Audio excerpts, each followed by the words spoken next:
Hello दोस्तों, हिंदी की बिंदी channel में आप सभी का स्वागत है। तो दोस्तों, आज के इस वीडियो में हम बात करने वाले हैं बिहार एस्टेट पेपर के बारे में। तो इसमें फ़ीस कितनी है, क्या है, सभी कुछ डिटेल्स में आज हम बात करेंगे कि आप इसके लिए क्या क्या चीज़ें आपको ज़रूरत पड़ेगी, क्या क्या जानकारी आपको इसमें होनी चाहिए। तो सबसे पहले आप देख सकते हैं कि फ़ीस डिटेल की, इसमें कुल कितनी फ़ीस जो है आपको लगेगी। तो देखिए, यूआर, ओबीसी और ईडब्ल्यूएस के लिए पेपर 1 जो कि आपका 9 to 10th के लिए होता है, इसके लिए 960 रुपये आपके लगेंगे।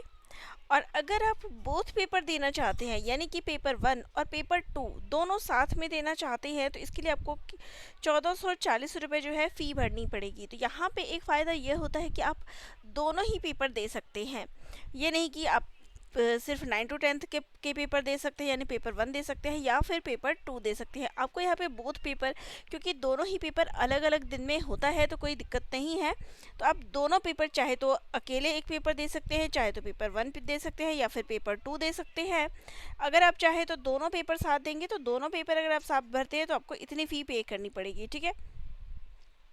वहीं पे अदर कास्ट वालों के लिए क्या फ़ी है, तो देख सकते हैं एससी, एसटी और पीडब्ल्यूडी के लिए जो फ़ीस है वो है 760 रुपये। और बोथ पेपर के लिए अगर वो पेपर 1 और पेपर 2 की फ़ी देना चाहते हैं तो 1140 रुपये। तो यहाँ पर आप कैटेगरी वाइज देख सकते हैं कि यूआर की फ़ीस कितनी है, तो यूआर, ओबीसी और ईडब्ल्यूएस की फ़ीस कितनी है, और एससी, एसटी और पीडब्ल्यूडी की फ़ी कितनी है, ठीक है। चलिए, अब इसके बाद बात करेंगे एज लिमिट की, कि एज लिमिट क्या है, क्योंकि यहाँ पे समस्या आती है कि एज लिमिट क्या है। बहुत से लोग जानना चाहते हैं, जो नए आवेदन करता है, जो नए से फॉर्म भरना चाहते हैं, उनको नहीं पता। तो चलिए यहाँ पे बात कर लेते हैं कि अगर आप सामान्य वर्ग के पुरुष उम्मीदवार हैं तो आपकी आयु जो है 21 वर्ष होनी चाहिए न्यूनतम आयु, और अधिकतम आयु जो है आपकी 37 साल होनी चाहिए, ठीक है। तो 21 से लेके 37 वर्ष के बीच में अगर आप जनरल कैटेगरी से हैं तो आप इसके लिए एलिजिबल हैं। चलिए, अब बात करते हैं महिला उम्मीदवारों की। तो फीमेल्स के लिए जो एज लिमिट रखी गई है, देखिए, मिनिमम तो 21 साल ही है और अधिकतम क्या है, तो 40 साल इसकी एज रखी गई है। ओबीसी और ईडब्ल्यूएस वर्गों के लिए जो है एज लिमिट वही 21 से 40 साल के मध्य रखी गई है। एससी एसटी के लिए जो है ये एज रखी गई है 21 से 42 साल के लिए। वहीं पे पीडब्ल्यूडी यानी दिव्यांग अभ्यर्थियों के लिए जो है 21 से लेके 47 वर्ष के मध्य रखी गई है। तो ये सबकी एज लिमिट हो गई, तो इस पर भी हमने चर्चा कर ली। अब बात करते हैं कि इसके लिए एलिजिबिलिटी क्या है, आपके पास क्या योग्यता होनी चाहिए इसको भरने की।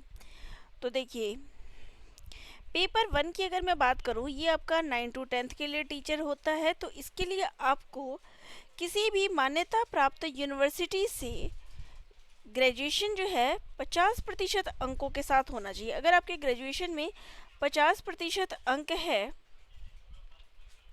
तो आप इसके लिए क्या है, एलिजिबल है। यहाँ पे बात मैं जर्नल की कर रही हूँ। उम्मीदवार ने बीएड की डिग्री प्राप्त कर ली हो, यानी आपका बीए कितना होना चाहिए, 50% से, प्लस आपके पास अगर बीएड है तो आप पेपर 1 के लिए क्या है, एलिजिबल है। वहीं पे बात करते हैं पेपर 2 के लिए, जो कि आपका 11 to 12th के टीचर के लिए होता है।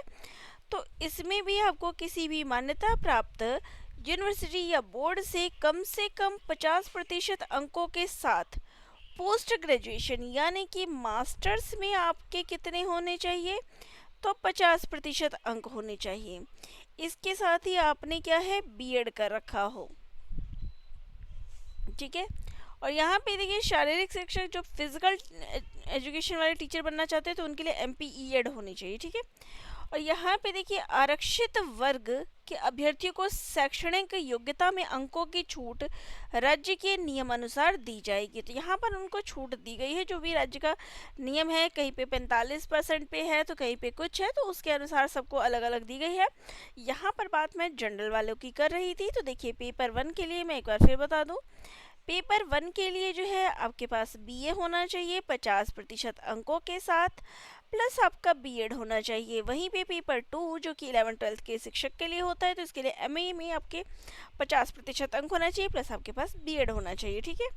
तो ये हो गया। अब आपके पास क्या क्या डॉक्यूमेंट्स होने चाहिए, इस पे बात कर लेते हैं। तो आपके पास जो है 10th का मार्कशीट और सर्टिफिकेट होना चाहिए, 12th के मार्कशीट और सर्टिफिकेट होना चाहिए, ग्रेजुएशन की मार्कशीट होनी चाहिए, सर्टिफिकेट हो तो भी साथ में वो भी लगा सकते हैं, और पोस्ट ग्रेजुएशन की आपके पास मार्कशीट या सर्टिफिकेट होना चाहिए, ठीक है।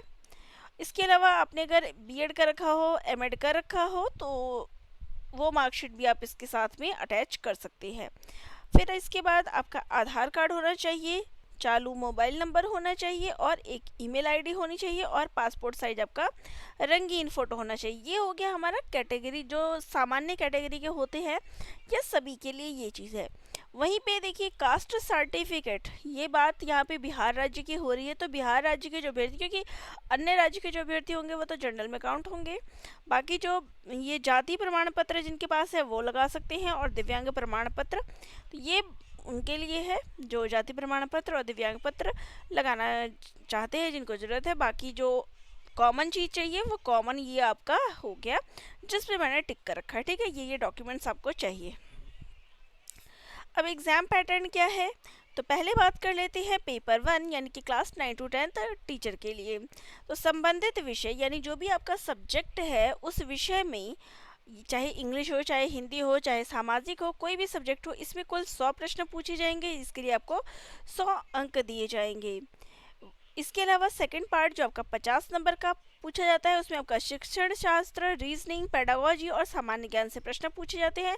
50 प्रश्न कुल 50 अंकों के होते हैं, यानी कि कुल पेपर की बात करो तो कुल पेपर जो है आपका 150 अंकों का होता है, जिसमें 100 आपके विषय से और 50 आपके इन सब टॉपिकों को मिला के पूछा जाता है। समय सीमा आपको इसके लिए 2 घंटा 30 मिनट का दिया जाता है, और कोई भी इसमें नेगेटिव मार्किंग नहीं है।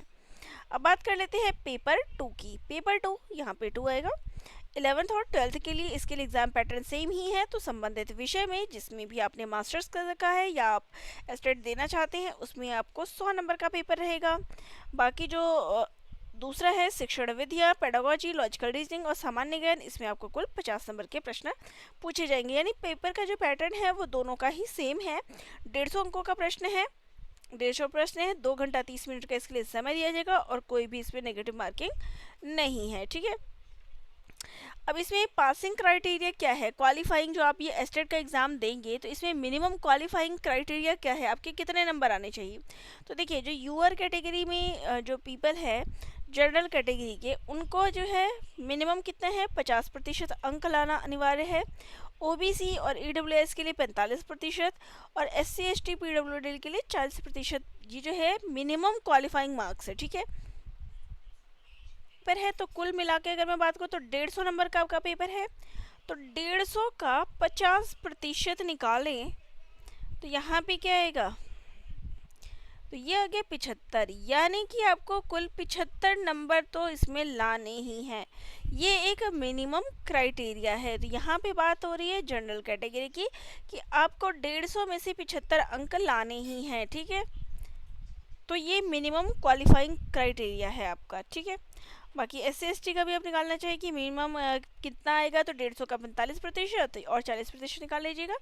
तो मिनिमम यहाँ पे आपको इतने मार्क्स तो लाने ही हैं, तब आप क्वालिफाई कर सकते हैं। तो यहाँ पे मेरा हो गया कंप्लीट डिटेल आपको बिहार एस्टेट के बारे में जो भी कुछ जानना था। फिर भी अगर कोई डाउट रह गया हो तो आप मुझे कमेंट करके एक बार ज़रूर बताइएगा कि आपको एस्टेट के एग्ज़ाम पैटर्न या कोई भी चीज़ एस्टेट के संबंध में जानने में कोई दिक्कत हो रही है, तो मुझे कमेंट ज़रूर करिएगा, ताकि वीडियो के माध्यम से या फिर कमेंट के माध्यम से मैं आपकी उस समस्या का सॉल्व कर सकूँ। तो मिलते हैं नेक्स्ट वीडियो में, सभी का धन्यवाद।